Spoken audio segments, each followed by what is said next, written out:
భక్తి భాస్కరం ప్రేక్షకులకు స్వాగతం, నమస్కారం. శ్రావణ మాసం ఎంతో పుణ్యప్రదమైన రోజులు ఈ మాసమంతా ఉంటాయి. కేవలం శ్రావణ శుక్రవారాలు లేకపోతే మంగళవారాలు అని కాకుండా శ్రావణ మాసానికి ఎన్నో ప్రత్యేకతలు. మనం చెప్పుకున్నట్టుగా ఈశ్వరారాధన, శ్రీ మహావిష్ణువు ఆరాధన, అమ్మవారి ఆరాధన, శ్రీదేవి భూదేవి ఈ ఇద్దరి ఆరాధన కూడా జరుగుతూ ఉంటుంది. ఈ మాసంలో మనం భక్తితో పూజించాలే కానీ ఇలా ఈ పరబ్రహ్మ స్వరూపాల యొక్క ఎన్నో రూపాలు ఏవైతే నిత్య జీవితంలో మనకి బాగా అవసరమో వాటన్నిటినీ కూడా మనం ఆరాధిస్తూ ఉంటాం. అయితే ఇంత ఆరాధన శ్రావణ మాసంలో ఎందుకు అంటే దీనికి ఎన్నో కారణాలు ఉన్నాయి. ఇప్పుడు బాగా వర్షాలు పడుతూ ఉంటాయి. ఈ వర్షాలు పడుతున్న సమయంలో పంచభూతాలలో ఉన్న శక్తులు ఏవైతే ఉన్నాయో, పంచభూతాలలో ఏవైతే పదార్థాలు ఉన్నాయో అవన్నీ మన శరీరంలో ఉంటాయట. నిజంగానే ఉంటాయి. అంటే మన శరీరంలో కూడా నీరు ఉంటుందిగా, బయట నీరు ఉంది పంచభూతాలలో. మన శరీరంలో కూడా నీటి శాతం ఎక్కువ ఉండాలి, అప్పుడే ఆరోగ్యానికి మంచిది అని వైద్యులు చెప్తూ ఉంటారు. అలాగే మన శరీరంలో వేడి ఉంటుంది, బయట అగ్ని అంటాం, మన లోపల అగ్ని అంటే వేడి అని అర్థం. ఈ వేడి ఎంత ఉండాలో అంత ఉండాలి. ఎక్కువైపోతే జ్వరం అని అంటూ ఉంటాం, బాగా జ్వరం వచ్చిందంటాం. మరీ తక్కువగా అయిపోతే శరీరం చల్లబడిపోతుంది, అప్పుడు ప్రమాదమే. కాబట్టి శరీరంలో ఒక వేడి ఉంటుంది, పంచభూతాలలో ఉన్న వేడి శరీరంలో ఉంటుంది, లేకపోతే మనం బ్రతకలేం.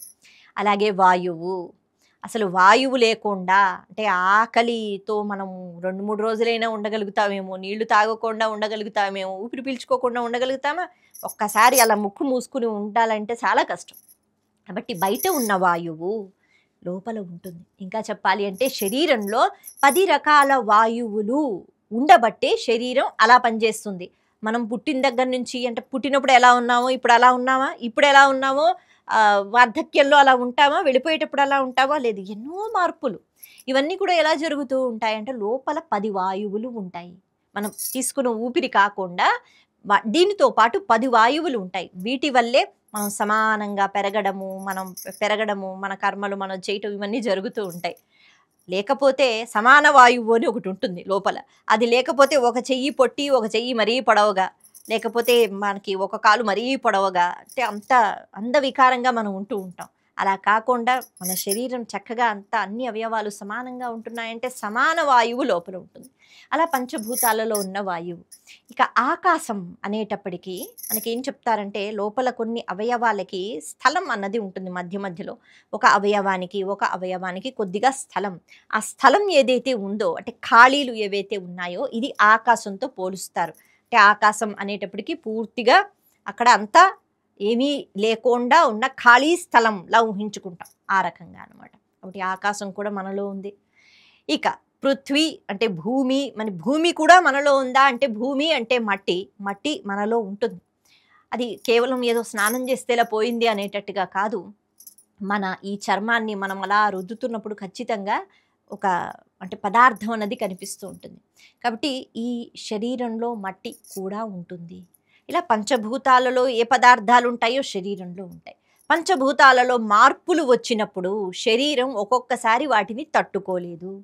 అందుకే వర్షాలు పడుతున్న ఈ శ్రావణ మాసంలో బయట జలశాతం ఎక్కువ ఉంటుంది కాబట్టి లోపల ఉన్న అంటే మన శరీరంలో ఉన్న జలం దీనికి బయట ఉన్న ప్రకృతిలో వచ్చిన మార్పుకి, విపరీతమైన వర్షాలకి అది సరిగ్గా సరిపోదు, తట్టుకోలేదు మన శరీరం. ఇతరత్ర జీవుల గురించి చెప్పలేం కానీ మన శరీరం, మానవ శరీరం తట్టుకోలేదు కాబట్టి విపరీతమైన జలుబులు, దగ్గులు, జ్వరాలు ఈ వర్షాకాలంలో ఎక్కువగా కనిపిస్తూ ఉంటాయి. అంతే కదా. అలా ఋతువులు మారుతున్న కొద్దీ శరీరం తట్టుకోలేదు ప్రకృతిలో వచ్చిన మార్పులను. అందుకనే మనకి అనారోగ్యం అన్నది వస్తూ ఉంటుంది. అలా వర్షాకాలంలో ఉన్న ఈ శ్రావణ మాసంలో విశేషంగా అమ్మవారి ఆరాధన వల్ల, అందుకే పూజలు మనం చూసినట్లయితే శ్రావణ మాసం అంతకు ముందే ఇల్లు శుభ్రం చేసుకోవడం, అంటే ఎంతైనా పరిశుభ్రంగా ఉన్న చోట క్రిమకీటకాలు ఎక్కువగా రావు అన్నది మనకి సైన్స్ చెప్తుంది. అలాగే మనం కూడా చూసుకోగలుగుతాం. పండగ అనే పేరుతో శ్రావణ మాసం వస్తోంది, పూజలు దులుపుకోవాలి, ఇల్లు శుభ్రం చేసుకోవాలి, లేకపోతే లక్ష్మీదేవి రాదు అంటారు.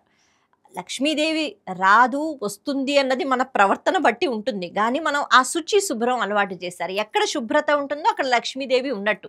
అందుకని అంత శుభ్రం చేసుకుంటున్నాం. వీటి వల్ల క్రిమకీటకములు లోపలికి రావడం ఉండదు. అంతేకాకుండా శ్రీ మహావిష్ణువు ఆరాధన చేస్తాము ఈ మాసంలో అనేటట్టుగా తులసి మాలలు గుమ్మాలకి కట్టటము, బంతి పూలు గాని ఇంకేమైనా, ఎందుకంటే శ్రావణ మంగళవారాలని, శుక్రవారాలని ప్రతిరోజు పూజ ఉంటుంది కదా! ఈ పువ్వులు కట్టడం గుమ్మానికి, దీనివల్ల తులసి మాల కట్టడం వల్ల బయట ఉన్న క్రిమకీటకాలు, దోషాలు ఏవైతే ఉన్నాయో, అనారోగ్యం వాతావరణంలో చుట్టూ ఉంటుంది కదా, ఎందుకంటే వర్షాకాలం, అవన్నీ మన ఇంటి లోపలికి రావు. ఈ తులసి అన్నది చక్కని ఆరోగ్యకరమైన వాయువుని మనకి పంపిస్తుంది. క్రిమకీటకాలు నశించిపోతాయి అక్కడే. అందుకే గుమ్మాలకు చక్కగా మామిడాకులు గాని, మామిడాకులకి కూడా మనం పీల్చుకున్న ఆక్సిజన్ అంటారు కదా, అది బాగా పట్టుకునే శక్తి మామిడాకులకి ఎక్కువ ఉంటుంది. అందుకే శుభకార్యం అయితే మామిడాకులు కట్టండి అన్నారు. ఎందుకంటే శుభకార్యానికి చాలా మంది వస్తారు. ఎవరెవరు ఎన్ని క్రిమకీటకాలు మోసుకొస్తారో మనకి తెలీదు. అందరూ స్నానాలు చేసుకునే వస్తారు. కానీ వాళ్ళు బయట నుంచి రావడము, ఎక్కడెక్కడి నుంచో బంధువులు రావడము అంతా కూడా అంటే ఆ వాయువు కలుషితమయ్యే అవకాశం ఉంటుంది. అందుకే ఎక్కడ పడితే అక్కడ మామిడి తోరణాలు ఎప్పుడైతే ఉంటాయో, కలుషిత వాతావరణం లేకుండా మామిడాకులు వాటిని పీల్చుకుని మనకి స్వచ్ఛమైన వాయువుని ఇస్తాయట. ఇది కారణం.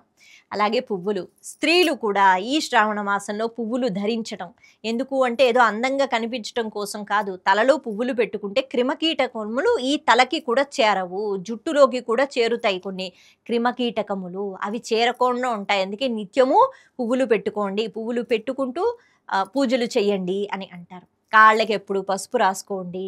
శ్రావణ మాసం అంతా కూడా స్త్రీమూర్తులు పసుపు రాసుకోవాలి. స్త్రీలే ఎందుకు రాసుకోవాలి అంటే, అప్పట్లో ఇంటి పనంతా స్త్రీలే చేసేవారు. వాళ్ళే బయట తిరగటం, లోపలికి రావటం, వర్షాలు కదా, ఇప్పుడులాగా ఈ అపార్ట్మెంట్లని ఇటువంటి ఇవి ఉండేవి కాదు. అప్పుడు ఇళ్ళు వేరు. కాబట్టి వర్షాలలో ఎక్కువగా తిరగడము, నీళ్ళల్లో ఎక్కువగా పాదాలు పెట్టడము, అటువంటి సమయంలో పాదాలకి మళ్ళీ ఆ నీరు చేరిపోవడం, అనారోగ్యం. స్త్రీ మూర్తిగా మారుతూ ఉంటుంది కదా, ఆమె మళ్ళీ బిడ్డని కనేటప్పటికి ఆవిడ అనారోగ్యంగా ఉంటే బిడ్డలకి అనారోగ్యం. కాబట్టి ఆవిడ ఆరోగ్యం జాగ్రత్తగా ఉండాలి. అందుకే పసుపు రాసుకున్నప్పుడు క్రిమకీటకాలు ప్రవేశించకుండా, ఆ బురదలో కానీ, ఆ నీటిలో కానీ క్రిమకీటకాలు ఉంటాయి, మన కంటికి కనిపించకుండా ఉంటాయి. అందుకే కాళ్ళకి పసుపు రాసుకోవాలి. అలాగే అందరికీ పసుపు ఇవ్వాలి, పువ్వులు పెట్టుకోవాలి. ఇలాంటి పద్ధతులన్నీ వచ్చాయి. కాబట్టి ఇవన్నీ శ్రావణ మాసంలో ఎక్కువగా కనిపిస్తాయి. అలా ఈ పద్ధతులు వెనక ఉన్న రహస్యాలు ఎక్కువగా మనకి ఆరోగ్య సూత్రాలు కనిపిస్తూ ఉంటాయి.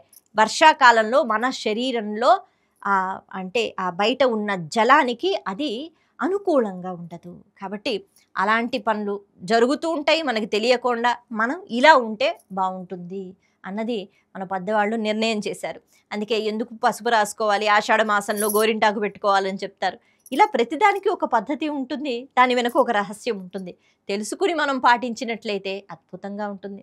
అందుకే ఇలాంటి పద్ధతులు పాటిస్తూ మనము శ్రావణ మాసంలో ప్రకృతికి అనుకూలంగా మన శరీరం లేకపోయినా అమ్మవారి అనుగ్రహంతో చక్కని ఆరోగ్యంతో హాయిగా ఆనందంగా ఉండవచ్చు అన్నమాట. అది విషయం.